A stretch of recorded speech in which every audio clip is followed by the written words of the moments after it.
I know that for many adoptive parents, coming to the adoption table, lots of times they bring a lot of ambiguous, very, and sometimes bitter feelings because they have to be evaluated to parent.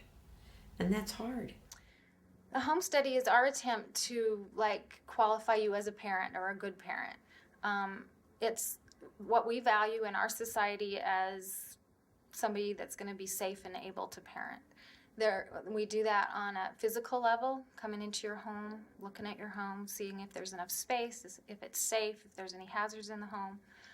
We do that on an emotional level, talking about the infertility issues, talking about the issues of, what are you going to do when this child says, you're not my mom, you're not my dad, those kinds of things. Are you physically healthy? You have to have a doctor sign that you are. You have to have a reference letters that you're a good person and that that somebody else besides yourself thinks that you can handle this. You have to have financial information. It's really quite an invasive process because you can get pregnant and give birth to a child and nobody asks you how much money you make.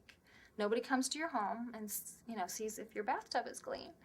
Those kinds of things. And so even the process of adoption sometimes for adoptive parents is really invasive and sometimes even makes them feel a little bit angry about the infertility just for that reason.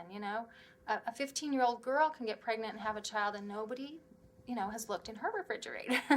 It feels unfair at times, but I think we have to remember that it's our attempt to bring safety to the children that are being placed. And so I had a guy once that just said, I'm not going to do that. You're not coming into my house. I'm not going to fill out those papers. I'm just not going to do that.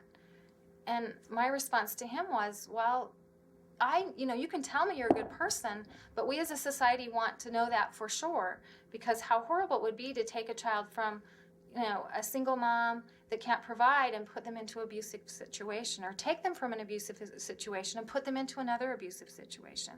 And even the home study process doesn't guarantee that we're not doing that, but I think we have to make an attempt to provide safety and security for the children that are experiencing adoption. And if you view it in that way, it helps. I think anybody who's gone through it feels that it's a fairly invasive process, but it really is to ensure that children are put in a safe environment.